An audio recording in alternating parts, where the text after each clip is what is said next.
അസ്സലാമു അലൈക്കും വറഹ്മത്തുള്ളാഹി വബറകാതുഹു. ഖുർആൻ പഠനം 1428, സൂറത്ത് ഇബ്രാഹിം 28 മുതൽ 31 കൂടിയ സൂക്തങ്ങൾ. അഊദു ബില്ലാഹി മിനശ് ശൈത്വാനിർ റജീം.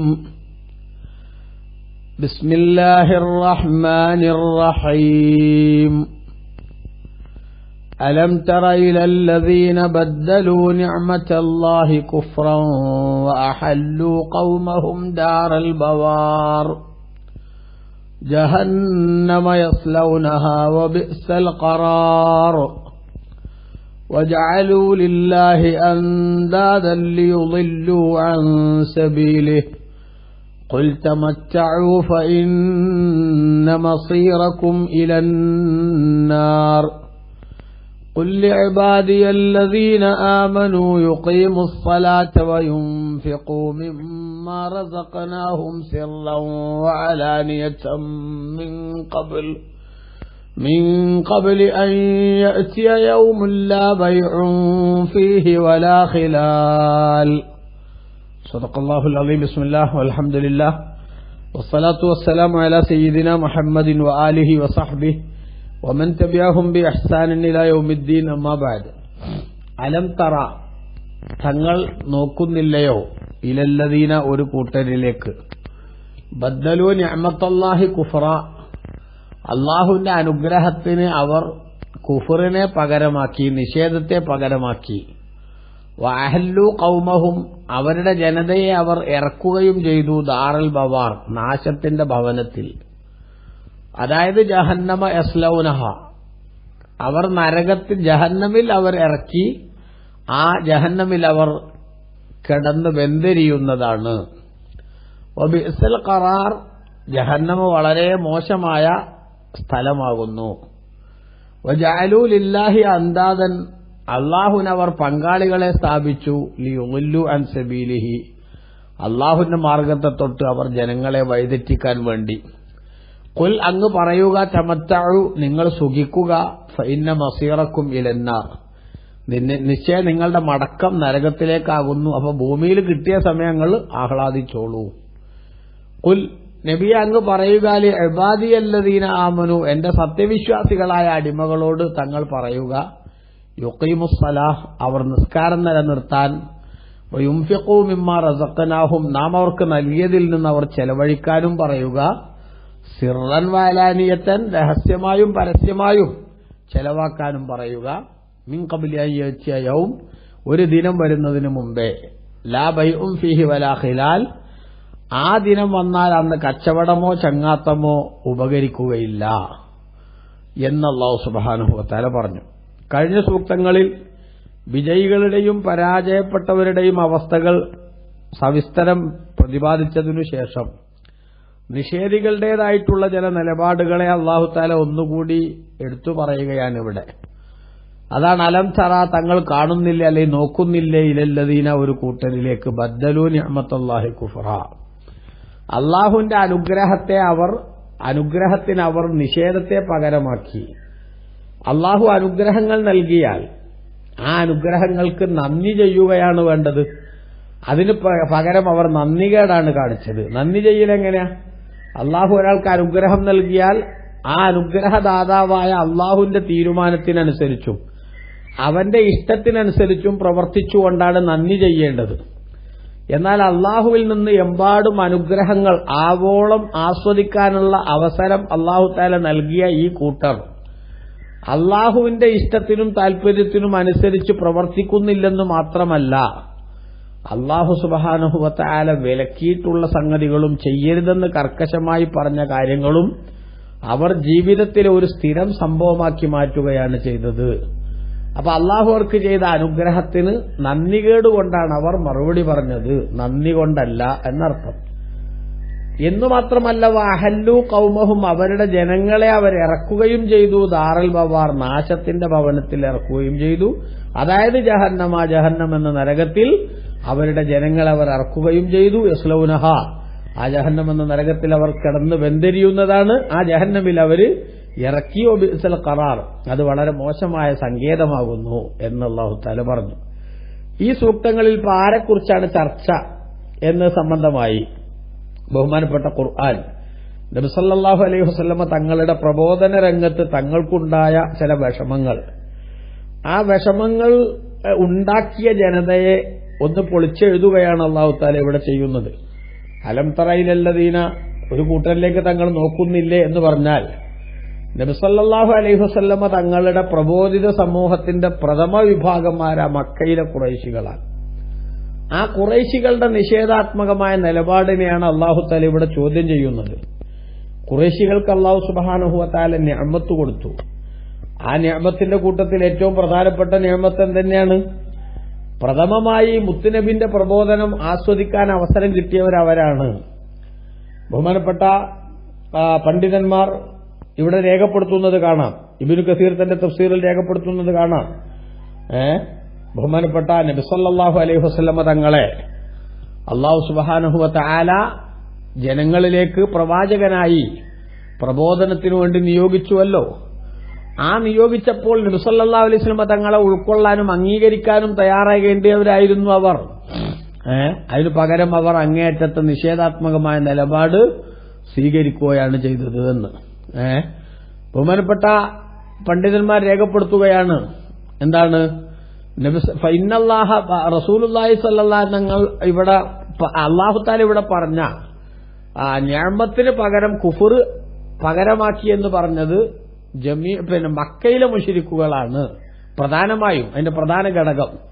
കാരണം ഫഇന്നല്ലാഹ എല്ലാം കാഫിറുകൾക്കും അത് ബാധകമാണെങ്കിലും വൽ മശ്ഹൂറു സഹീഹു അൻ ഇബ്നു അബ്ബാസിൻ ഹുവൽ ഖൗലുൽ അവ്വൽ, ഇബ്നു അബ്ബാസ് റളിയല്ലാഹു അൻഹുവിൽ നിന്ന് ഈ ഇലല്ലദീന ഒരു കൂട്ടർ എന്ന് പറഞ്ഞാൽ ആ കൂട്ടരാരാണ്? കുഫാറു മക്ക, മക്കയിലെ നിഷേധികളാണ് എന്ന് പറഞ്ഞ അഭിപ്രായമാണ് ശരിയെന്ന് പറഞ്ഞിട്ട് മഹാൻ പറയാണ് വൈൻകാനൽ മാന യഉമ്മു ജമീഅൽ കുഫാർ. ഇതിന്റെ തത്വം അല്ലെങ്കിൽ ഇതിന്റെ നിയമം എല്ലാ വിശ്വാസികൾക്കും ബാധകമാണെങ്കിലും പ്രഥമമായും ഇവിടെ ഈ ചർച്ച കൊണ്ട് ഉദ്ദേശിക്കുന്നത് മക്കയിലെ മുശ്രിക്കാണ്. കാരണം ഫഇന്നല്ലാഹ തആല ബഅസ മുഹമ്മദൻ സല്ലല്ലാഹു അലൈഹി വസല്ലമ റഹ്മത്തൻ ലിൽ ആലമീൻ. അല്ലാഹു സുബ്ഹാനഹു വ തആല നബി സല്ലല്ലാഹു അലൈഹി വസല്ലമ തങ്ങളെ ലോകത്തിന് മൊത്തം കാരുണ്യമായിട്ട് നിയോഗിച്ചു. വനിഅമത്തൻ ലിന്നാസ്, ജനങ്ങൾക്ക് അനുഗ്രഹവുമായിട്ട് നിയോഗിച്ചു. അപ്പൊ ഫമൻ ഖബിലഹ, ആ നബിതങ്ങളെ ആരെങ്കിലും സ്വീകരിച്ചാൽ വഖാമ ബിശുക്രിഹ, അതിന് ആ നിഅമത്തിന് നന്ദി രേഖപ്പെടുത്തുന്ന വിധത്തിലും ഒരാൾ ജീവിച്ചാൽ ദഖലൽ ജന്ന, അവൻ സ്വർഗത്തിൽ പ്രവേശിക്കും. ഒമൻ റദ്ദഹ, ആ നിഅമത്തിനെ ഒരാൾ നിരാകരിച്ചാൽ വകഫറഹ, അതിനെ നിഷേധിക്കുകയും ചെയ്താൽ ദഖലന്നാർ, അവൻ നരകത്തിൽ പ്രവേശിക്കും എന്ന് ബഹുമാനപ്പെട്ട ഇബ്നു കസീർ ഈ ആയത്തിന്റെ വ്യാഖ്യാനത്തിൽ വിശദീകരിച്ചത് കാണാം. അപ്പൊ ഖുറൈശികൾ അവരാണ് ഇവിടെ പ്രധാനമായും അലം തറയിലല്ലദീന, ഒരു കൂട്ടരിലേക്ക് തങ്ങൾ നോക്കുന്നില്ലേ എന്ന് പറഞ്ഞ കൂട്ടർ. എല്ലാ നിഷേധികൾക്കും ബാധകമാണെങ്കിലും പ്രഥമമായി അവരെയാണ് ഉദ്ദേശിക്കുന്നത്. ബഹുമാനപ്പെട്ട ഇമാം ബൈലാവി റളിയല്ലാഹു അൻഹു രേഖപ്പെടുത്തുന്നത് കാണാം.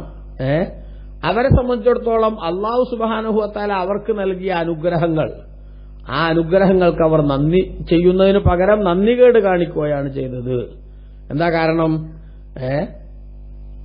ആ മക്കക്കാർ ഖലഖഹുമുല്ലാഹു, അവരെ അല്ലാഹു സുബ്ഹാനഹു വ തആല സൃഷ്ടിച്ചു. വാസ്കനഹും ഹറമഹു, എന്നിട്ട് അള്ളാഹു പ്രത്യേകം ആദരവ് നൽകിയ ഹറം എന്ന് പറയുന്ന വിശുദ്ധ ഭൂമിയിൽ അവരെ അള്ളാഹു താമസിപ്പിച്ചു. വജഅലഹും ഖുവ്വാമ ബൈതിഹി, അവരെ അള്ളാഹു സുബ്ഹാനഹു വ തആല അവന്റെ ഭവനമായ കഅബാലയത്തിന്റെ കമ്മിറ്റിക്കാരാക്കി. വവസ്സഅ അലൈഹിം അബ്വാബ റിസ്ഖിഹി, ഭക്ഷണത്തിന്റെ ഒരുപാട് വാതിലുകൾ അവർക്ക് അള്ളാഹു വിശാലമാക്കി കൊടുത്തു. വശറഫഹും ബി മുഹമ്മദിൻ സല്ലല്ലാഹു അലൈഹി വസല്ലം, നബി സല്ലല്ലാഹു അലൈഹി വസല്ലം തങ്ങളെ അവരുടെ കുടുംബത്തിൽ നിന്നും അവരുടെ നാട്ടിൽ നിന്നും പ്രത്യക്ഷപ്പെടുത്തിക്കൊണ്ട് അള്ളാഹു അവരെ ആദരിക്കുകയും ചെയ്തു. പക്ഷെ ആ ആദരവും ബഹുമാനവും എല്ലാം അവർക്ക് ലഭിച്ചിട്ടും ഫകഫറൂ ദാലിക, ആ അനുഗ്രഹത്തിനെല്ലാം അവർ നിഷേധം കാണിച്ചു. നന്ദി കാണിക്കുന്നതിന് പകരം അവർ നിഷേധം കാണിച്ചു. നിഷേധം കാണിച്ചപ്പോൾ ഫഖുഹിതു സബഅ സിനീൻ, 7 വർഷത്തോളം അവർക്ക് കടുത്ത വരൾച്ചയും ദാരിദ്ര്യവും ഉണ്ടായി. വഉസിറു, അവർ തടവുപുള്ളികളാക്കി പിടിക്കപ്പെട്ടു. വഖുതിലു, അവരിൽ ഒരുപാട് ആളുകൾ കൊല്ലപ്പെടുകയും ചെയ്തു. യൗമ ബദരിൻ, ബദറിന്റെ അന്ന്. വസാറു അദില്ലാഅ മസ്ലൂബീന മിനൻ നിഅമതി മൗസൂഫീന ബിൽ കുഫർ, അവർ നിന്ദ്യരായി മാറുകയും അനുഗ്രഹത്തിൽ നിന്ന് ഊരിച്ചാടി നിഷേധത്തിന്റേതായിട്ടുള്ള വർണ്ണനകൾക്ക് വേദിയൊരുക്കപ്പെടേണ്ട അവസ്ഥയിലേക്ക് അവർ തരം താഴ്ന്നുപോയി. അവരാണ് മക്കത്തെ മുശ്രിക്കുകൾ എന്ന് പറയുന്നവർ. അവരെയാണ് ഇവിടെ പ്രധാനമായും ഉദ്ദേശിക്കുന്നത്. ആ സ്വഭാവമുള്ളവർക്കെല്ലാം ഈ നിയമം ബാധകമാണെങ്കിലും എന്ന് ബഹുമാനപ്പെട്ട പണ്ഡിതന്മാർ ഇവിടെ രേഖപ്പെടുത്തുന്നുണ്ട്. അതിലും പ്രധാനമായി അബൂജഹലിന്റെയും അതേപോലെ തന്നെ അബൂ സുഫിയാൻ റളിയല്ലാഹുവിന്റെയും ഒക്കെ കുടുംബമായ ബനൂ ഉമയ്യയും അതേപോലെയുള്ള ആളുകളും ഇവിടെ പ്രധാനമായും ഉദ്ദേശിക്കപ്പെടുന്നുണ്ട് എന്ന് ബഹുമാനപ്പെട്ട ഖുർആൻ വ്യാഖ്യാതാക്കൾ ബനൂ ഉമയ്യ ബനൂ മുഗീറ, ബനൂ ഉമയ്യയും ബനുൽ മുഗീറയും അബൂജഹലിന്റെയും അതേപോലെ തന്നെ അബൂ സുഫിയാൻ റളിയല്ലാഹുവിന്റെയും കുടുംബം അവരിതിലെ പ്രധാനമായ പങ്ക് വഹിക്കുകയാണ് ഈ രംഗത്ത് ചെയ്തിട്ടുള്ളത് എന്ന് ഇബ്നു കസീർ തന്റെ തഫ്സീറിൽ രേഖപ്പെടുത്തുന്നുണ്ട്. അപ്പൊ അതാണ് അള്ളാഹു പറയുന്നത്, അലം തറ തങ്ങൾ കാണുന്നില്ലയോ അല്ലെങ്കിൽ നോക്കുന്നില്ലയോ ഇലല്ലദീന ഒരു കൂട്ടരിലേക്ക് ബദ്ദലൂ നിഅമത്തല്ലാഹി കുഫറൻ അള്ളാഹുവിന്റെ അനുഗ്രഹത്തിന് അവർ നിഷേധത്തെ പകരമാക്കി, നന്ദി ചെയ്യുന്നതിന് പകരം നന്ദികേട് പകരം നൽകി. വഹല്ലു ഖൗമഹും ദാറൽ ബവാർ അവരുടെ ജനങ്ങളെ അവർ നാശത്തിന്റെ ഭവനത്തിൽ ഇറക്കുകയും ചെയ്തു, നാശത്തിലേക്ക് ജനങ്ങളെ തള്ളിവിട്ടു. അതായത് ജഹന്നം എന്ന നരകത്തിലേക്ക് അവർ ജനങ്ങളെ ഇറക്കി. അതാണ് നാശത്തിന്റെ ഭവനം. യസ്ലൗനഹ അതിൽ അവർ വെന്തെരിയുന്നവരായ നിലക്ക്. വബിഇസ്ൽ ഖറാർ അത് അങ്ങേയറ്റത്തെ മോശമായ സങ്കേതമാകുന്നു ജഹന്നം. ആ ജഹന്നമിൽ കിടന്ന് വെന്തെരിയേണ്ട അവസ്ഥയിലേക്ക് അനുയായികളെ അവരെത്തിക്കുകയാണ് ചെയ്തത്. അത്തരമൊരവസ്ഥയിലേക്ക് അവരെത്തിപ്പെടാനുണ്ടായ കാരണങ്ങളിൽ ഏറ്റവും പ്രധാനപ്പെട്ടത് ജഅലൂ ലില്ലാഹി അൻദാദൻ അവരല്ലാഹുവിന് പങ്കാളികളെ സ്ഥാപിക്കുകയും ചെയ്തു. അവരല്ലാഹുവിന് പങ്കാളികളെ സ്ഥാപിക്കുകയും ചെയ്തു. ലിയുദില്ലു അൻ സബീലിഹി അല്ലാഹുവിന്റെ മാർഗത്തിൽ നിന്ന് അവർ ജനങ്ങളെ തടയാൻ വേണ്ടി. അതായത് പടച്ചോനെ മാത്രം ആരാധിക്കണം എന്ന ഋജുവായ റൂട്ടിൽ നിന്ന് അല്ലാഹു അല്ലാത്ത പലരെയും ആരാധിക്കുന്ന വഴികേടിന്റെ ശൈലിയിലേക്ക് ജനങ്ങളെ കൊണ്ടുപോകുന്ന സമീപനം അവർ സ്വീകരിച്ചു. അല്ലാഹുവിനെ മാത്രം ആരാധിക്കുന്നതിന് പകരം മറ്റു പല ദൈവങ്ങളെയും അവർ സ്ഥാപിച്ചു. അവർക്ക് ആ ദൈവങ്ങൾക്കൊക്കെ ആരാധിക്കണമെന്ന് ജനങ്ങളോട് അവർ പറയാൻ വേണ്ടി സമയം കണ്ടെത്തുകയും ചെയ്തു. എന്നാൽ അങ്ങനെയുള്ള ആളുകളോട് പടച്ചോന്റെ മറുപടി എന്താ? തങ്ങളോട് പറയാൻ വേണ്ടി അള്ളാഹു പറയുന്നത്, ഖുൽ നബിയെ അങ്ങ് പറയൂ, തമത്തഴു നിങ്ങൾ സുഖിച്ചോളൂ നിഷേധികളെ ഒരു നിശ്ചിത കാലഘട്ടം വരെ. കാരണം ഇന്ന മസീറക്കും ഇലന്നാർ നിങ്ങളുടെ മടക്കം നരകത്തിലേക്കാണ്. അതായത് അള്ളാഹുവിന്റെ കൽപ്പനകളെ ധിക്കരിച്ചും പ്രവാചകാധ്യാപനങ്ങൾക്ക് നേരെ കൊഞ്ഞനം കുത്തിയും നിങ്ങളിവിടെ കാട്ടിക്കൂട്ടുന്ന ഈ കോപ്രായങ്ങളെല്ലാം നിങ്ങൾക്ക് അതിന്റെ ഗുണങ്ങൾ ലഭിക്കുന്നത് ഭൂമിയിൽ മാത്രമായിരിക്കും. പരലോകത്തെത്തിയാൽ നിങ്ങളുടെ കാര്യം കട്ടപ്പുകയാണ് എന്നവർക്ക് താക്കീത് നൽകിക്കൊണ്ട് തന്നെയാണ് അള്ളാഹു പറയാൻ വേണ്ടി നബിതങ്ങളോട് പറയുന്നത്, ഖുൽ തങ്ങൾ പറയൂ തമത്തഉ നിങ്ങൾ സുഖിച്ചോളൂ എന്ന് അവരോട് പറഞ്ഞത് അവർക്ക് അതിനുള്ളൊരു അംഗീകാരം കൊടുക്കല്ല, മറിച്ച് അതൊരു താക്കീതിന്റെ ശൈലിയാണ്. ആയിക്കോട്ടെ അങ്ങനെയൊക്കെ കാണിച്ച് നടന്നോ, പക്ഷെ ഇതിനൊക്കെ ഒരു തിരിച്ചറിയുടെ കാലം വരാനുണ്ട് എന്ന താക്കീതാണ് അതിന്റെ ഉള്ളിലുള്ളത്. അതാണ് ഇബ്നു കസീർ പറയുന്നത്, സുമ്മ ഖാല തആല മുഹജ്ജിദൻ ലഹും മുതവഇദൻ ലഹും അലാ ലിസാനി നബിയിഹി സല്ലല്ലാഹു അലൈഹി വസല്ലം നബി സല്ലല്ലാഹു അലൈഹി വസല്ലം തങ്ങളിലൂടെ അല്ലാഹു സുബ്ഹാനഹു വ തആല അവർക്ക് താക്കീത് നൽകിയും അവരെ ഭയപ്പെടുത്തിയും കൊണ്ട് അല്ലാഹു പറഞ്ഞതാണ് തമത്തഉ നിങ്ങൾ സുഖിച്ചോളൂ എന്ന്. കാരണം ഫഇന്ന മസീറക്കും ഇലന്നാർ നിങ്ങളുടെ മടക്കം നരകത്തിലേക്കാണ് എന്ന് പറഞ്ഞാൽ യഥാർത്ഥത്തിൽ സുഖിക്കാനുള്ള അനുവാദമല്ല, മറിച്ച് നിങ്ങളുടെ ഈ കാട്ടിക്കൂട്ടലുകൾ നിങ്ങളെ നരകത്തിന്റെ അപജയത്തിലേക്ക് കൊണ്ടുപോയി എത്തിക്കുമെന്ന കടുത്ത താക്കീതാണ് അതിലുള്ളത് എന്ന് പറഞ്ഞാൽ നിങ്ങൾക്കായി മഹ്മാ ഖദർതും അലൈഹി ഫിദ് ദുനിയ ഫഫഅലു ഭൂമിയിൽ നിങ്ങൾക്ക് സാധിക്കുന്നത് എന്തൊക്കെ ഉണ്ടെങ്കിൽ നിങ്ങൾ ചെയ്തോളൂ. ആ സാധിക്കുന്നതൊക്കെ നിങ്ങൾ ചെയ്താലും അതിനൊരു നിശ്ചിത കാലാവധിയുണ്ട്. ഇവിടുത്തെ ജീവിതത്തിൽ മാത്രമേ നിങ്ങൾക്കത് സാധിക്കൂ. പിന്നീട് മരണത്തോടുകൂടെ നിങ്ങൾക്ക് എത്തിപ്പെടാനുള്ളത് കടുത്ത അപകടത്തിലേക്കാണ്. അതാ ഫഇന്ന മസീറക്കും ഇലന്നാർ നിങ്ങളുടെ മടക്കം നരകത്തിലേക്കാണ് എന്ന് അല്ലാഹു സുബ്ഹാനഹു വ തആല പറയുന്നത്. ഖുർആനിൽ പലയിടത്തും ഈ ആശയം അല്ലാഹു പറഞ്ഞിട്ടുണ്ട്. നുമത്തിഉഹും ഖലീലൻ ثم نضطرهم الى عذاب غليظ എന്ന സൂറത്തുൽ ലുഖ്മാനിന്റെ 24-ാമത്തെ ആയത്തിൽ അല്ലാഹു പറഞ്ഞത് കാണാം. കുറച്ചു കാലങ്ങൾക്ക് നമ്മൾ സുഖം നൽകും, പിന്നീട് അവരെ കടുത്ത ശിക്ഷയിലേക്ക് നമ്മൾ നിർബന്ധിതരാക്കുകയും ചെയ്യും. മറ്റൊരു സ്ഥലത്ത് അല്ലാഹു തആല പറഞ്ഞു സൂറത്ത് യൂനുസിന്റെ 70-ാമത്തെ ആയത്തിൽ മതാഉൻ ഫിദ് ദുനിയാ ثم ഇലൈനാ മർജിഉഹും ثم നുദീഖുഹുൽ അദാബശ് ശദീദ ബിമാ കാനൂ യക്ഫുറൂൻ അവർക്ക് ഇപ്പോൾ ഈ കിട്ടിയിരിക്കുന്നത് ദുനിയാവിലെ കുറച്ച് സുഖങ്ങൾ മാത്രമാണ്. അത് കഴിഞ്ഞാൽ നമ്മിലേക്കാണ് അവരുടെ മടക്കം. എന്നിട്ടോ അവർക്ക് കടുത്ത ശിക്ഷ നമ്മൾ അവരുടെ നിഷേധം കാരണത്താൽ അവർക്ക് നമ്മൾ വഹിപ്പിക്കുകയും രുചിപ്പിക്കുകയും ചെയ്യുമെന്ന് അള്ളാഹു പറയുന്നുണ്ട്. എന്നിട്ട് സ്വാഭാവികമായും നിഷേധികളുടെ ഈ നിലപാട് പറഞ്ഞാൽ സ്വാഭാവികമായും വിശ്വാസികളോടുള്ള ഒരു കൽപ്പനയെക്കുറിച്ച് അള്ളാഹു പറയാം. ഖുൽ നബിയെ തങ്ങൾ പറയൂലേ ഇബാദിയല്ലദീന ആമനു, എന്റെ സത്യവിശ്വാസികളോട്, അതായത് മുഅ്മിനീങ്ങളോട് തങ്ങൾ പറയൂ. എന്തിന്?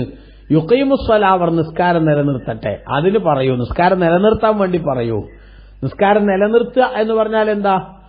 അവിടെ ഉദ്ദേശിക്കുന്നത് കൃത്യമായിട്ട് ബഹുമാനപ്പെട്ട ഇബ്നു കസീർ പറഞ്ഞു, വൽ മുറാദു ബി ഇഖാമത്തിഹ, നിസ്കാരം നിലനിർത്തുക എന്ന് പറഞ്ഞാൽ അതിന്റെ ഉദ്ദേശം അൽ മുഹാഫളത്തു അലാ വഖതിഹ വ ഹുദൂദിഹ വ റുകൂഇഹ വ ഖുശൂഇഹ വ സുജൂദിഹ, നിസ്കാരത്തിന്റെ സമയം, അതുമായി ബന്ധപ്പെട്ട മറ്റു നിയമങ്ങൾ, അതുപോലെ തന്നെ അതിലെ റുകൂഅ്, സുജൂദ്, ഭക്തി, ഇങ്ങനെ തുടങ്ങിയിട്ട് നിസ്കാരത്തിൽ എന്തൊക്കെ ടേംസ് ആൻഡ് കണ്ടീഷൻസ് ആണോ പാലിക്കേണ്ടത് അതെല്ലാം ശരിയാവണ്ണം നിർവഹിച്ച് നിസ്കരിക്കുക എന്നാണ് നിസ്കാരം നിലനിർത്തുക എന്ന് പറഞ്ഞാൽ.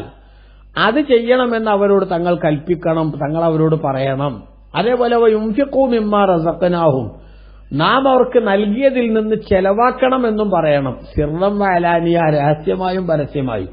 അതായത് സ്വകാര്യമായി കൊടുക്കേണ്ടിടത്ത് സ്വകാര്യമായി കൊടുക്കണം, പരസ്യമായി കൊടുക്കേണ്ടിടത്ത് അഥവാ അങ്ങനെ കൊടുക്കുന്നതിൽ നന്മയുള്ളിടത്ത് പരസ്യമായി കൊടുക്കണം. എങ്ങനെ കൊടുത്താലും അള്ളാഹുവിന്റെ പൊരുത്തം എന്നത് മാത്രം ലക്ഷ്യം വെച്ചുകൊണ്ടേ കൊടുക്കാൻ പാടുള്ളൂ. ആളുകളെ കാണിക്കുക എന്നോ അവരുടെ ഒരു ഗുഡ് സർട്ടിഫിക്കറ്റ് നേടുക എന്നതോ തുടങ്ങിയിട്ടുള്ള ഉദ്ദേശങ്ങൾ ഒന്നും തന്നെ ആ നൽകുന്ന സമയത്തുണ്ടാവരുത്. അപ്പൊ അള്ളാഹു ജനങ്ങൾക്ക് നൽകിയതിൽ നിന്ന് ചെലവഴിക്കുക. അതേപോലെ തന്നെ നിസ്കാരം നിലനിർത്തുക. നിസ്കാരം നിലനിർത്തുക എന്ന് പറയുന്നത് അവനവന്റെ വ്യക്തിജീവിതം വിശുദ്ധമാകാൻ ആവശ്യമായിട്ടുള്ള സംഗതിയാണ്. അതേസമയത്ത് സമൂഹത്തിന്റെ പുരോഗതിയും നന്മയും കൂടെ ലക്ഷ്യം വെച്ചുകൊണ്ടുള്ളതാണ് എന്ത്? സക്കാത്ത് കൊടുക്കുക എന്ന് പറഞ്ഞിട്ടുള്ളത് എന്ന് ബഹുമാനപ്പെട്ട പണ്ഡിതന്മാർ ഇവിടെ വിശദീകരിക്കുന്നുണ്ട്. അപ്പോ ആ നിലക്ക് അവരോട് നിസ്കാരം നിലനിർത്താനും രഹസ്യമായും പരസ്യമായും നാം അവർക്ക് നൽകിയതിൽ നിന്ന് ചെലവാക്കാനും പറയണം. മിൻ ഖബ്ലി അൻ യഅതിയ യൗമുൻ ലാ ബൈഉൻ ഫീഹി വലാ ഖിലാൽ, കച്ചവടമോ അല്ലെങ്കിൽ ചങ്ങാത്തമോ ഉപകാരം ചെയ്യാത്തൊരു ദിവസം വരുന്നതിന് മുമ്പ്. അതായത് നമുക്ക് ഇബാദത്തുകൾ ചെയ്യാൻ, സദഖ കൊടുക്കാൻ, നിസ്കരിക്കാൻ, എല്ലാത്തിനും നമുക്ക് അവസരം എന്ന് പറയുന്നത് ഭൂമിയിൽ ജീവിക്കുന്ന കാലത്താണ്. ഏതു സമയത്തും നമ്മുടെ മരണം നമ്മെ പിടികൂടാവുന്നതാണ്. അതുകൊണ്ട് മരണം പിടികൂടുന്ന ഒരു ഘട്ടം വന്നാലോ പിന്നീട് എന്തില്ല, പിന്നീട് നമുക്ക് പരലോകത്തേക്കുള്ള യാത്രയാണ്. പരലോകത്തെത്തിയാൽ അവിടുത്തെ സ്ഥിതി എന്താ? അവിടുത്തെ സ്ഥിതി അവിടെ കച്ചവടമല്ല പറഞ്ഞാൽ നമ്മൾ എന്തെങ്കിലുമൊക്കെ പണം കൊടുത്തുകൊണ്ട് നമ്മുടെ കുറവുകൾ പരിഹരിച്ച് രക്ഷപ്പെടാനുള്ള ഒരു പഴുതും ഒരു ഓപ്ഷനും അല്ലാഹു തആല അവിടെ വെച്ചിട്ടില്ല. അതേപോലെ തന്നെ ചങ്ങാത്തത്തിന്റെ പേരിൽ ആരെങ്കിലും നമ്മളെ സഹായിക്കാൻ വരും എന്നു ചിന്തിച്ച് കുഫറിലേക്കും അവിശ്വാസത്തിലേക്കുമൊക്കെ പോയാൽ, അല്ലെങ്കിൽ നമ്മുടെ ജീവിതത്തിൽ നടക്കേണ്ട കാര്യങ്ങൾ നടക്കാതെ പോയാൽ, അവിടെ നമ്മളെ ചങ്ങാതിമാര് വന്ന അവരുടെ സൽക്കർമ്മം തന്ന് നമ്മളെ സഹായിക്കും എന്ന കണക്കുകൂട്ടലോ ചിന്താഗതിയോ ആർക്കും വേണ്ടതില്ല. അവിടെ ഓരോരുത്തരും അവരവരുടെ രക്ഷയെക്കുറിച്ച് മാത്രമായിരിക്കും ചിന്തിക്കുക. എനിക്കിന്നെങ്ങനെ രക്ഷപ്പെടാൻ പറ്റും പടച്ചവന്റെ ശിക്ഷയിൽ നിന്ന് എന്നതു മാത്രമാണ് ഓരോരുത്തരും ആലോചിക്കുന്നുണ്ടാവുക. അതുകൊണ്ട് തന്നെ അങ്ങനെ ഒരു ദിവസം വരുന്നതിന് മുമ്പ് എന്ന് പറഞ്ഞാൽ ആ ദിവസം വന്ന കച്ചവടമല്ലാതിന്റെ അർത്ഥം ആരെങ്കിലും കുറച്ച് പ്രായശ്ചിത്തം കൊണ്ടുവന്ന് പണം കൊടുത്താൽ ആ പ്രായശ്ചിത്തം വാങ്ങി ആളെ രക്ഷപ്പെടുത്തി കൊടുക്കുക എന്നൊരു സംവിധാനം അല്ലാഹു സുബ്ഹാനഹു വ തആല അവിടെ സ്വീകരിക്കില്ല എന്നാണ് ഇബ്നു കസീർ തന്റെ തഫ്സീറിൽ രേഖപ്പെടുത്തി. ഇത്തരത്തിലുള്ള ഒരു ദിവസം വരുന്നതിന് മുമ്പ് എത്രയും പെട്ടെന്ന് ആളുകളെല്ലാവരും അവർക്ക് നിസ്കാരം നിലനിർത്തുന്നതിലേക്കും അതേപോലെ തന്നെ അള്ളാഹു നൽകിയതിൽ നിന്ന് ചെലവാക്കുന്നതിലേക്കുമൊക്കെ ഉളരി വരണം, പെട്ടെന്ന് തന്നെ ചെയ്യണം. കാരണം മരണം ആയാൽ പിന്നെ ഞാൻ സദഖ ചെയ്യാമെന്ന് പറയാൻ ആളുകളുണ്ടാകും. പക്ഷെ അതൊരു വെറുംവാക്കായിട്ട് മാത്രമാണ് ഖുർആൻ പറയുന്നത്. പടച്ചോനെ കുറച്ച് സമയം കൂടെ നീട്ടിത്തന്നാൽ, എന്റെ മരണം ഒന്ന് എക്സ്റ്റെൻഡ് ചെയ്താൽ ഞാൻ സദഖ ചെയ്തോളാം എന്ന് പ്രത്യേകം ആളുകൾ പറയുമെന്ന് ഖുർആൻ പറയുന്നുണ്ട്. പക്ഷെ ആ വാക്ക് വെറുമൊരു വർത്താനം മാത്രമേ ആയിട്ടേ കാണുന്നുള്ളൂ. അതിന് വിലയോ മൂല്യമോ ഒന്നുമില്ല. അതുകൊണ്ട് പ്രിയമുള്ളവരെ, ഈ ലോകത്ത് ജീവിക്കുന്ന സമയത്ത് തന്നെ നമുക്ക് പ്രവർത്തിക്കാനുള്ള സന്ദർഭമാണെന്ന് മനസ്സിലാക്കണം. മരിച്ചു കഴിഞ്ഞാൽ പിന്നെ നമ്മൾ പ്രവർത്തിച്ചതിന്റെ പ്രതിഫലം ആസ്വദിക്കാനുള്ള അനുഭവിക്കാനുള്ള സന്ദർഭമാണ്. അപ്പൊ ആസ്വദിക്കാനും അനുഭവിക്കാനും പറ്റുന്ന വിഭവങ്ങൾ ഭൂമിയിൽ നേരെ ചൊവ്വേ നടക്കുന്ന കാലത്തു തന്നെ ഉണ്ടാക്കാനുള്ള ശ്രമങ്ങൾ നടത്തണം. അതിനു പറ്റുന്ന ചങ്ങാത്തവും അതിനു പറ്റുന്ന കൂട്ടായ്മകളും അതിലേക്ക് പ്രചോദനം നൽകുന്ന സംവിധാനങ്ങളും അതിന്റെ കൂടെയാണ് നമ്മൾ നിൽക്കേണ്ടത്.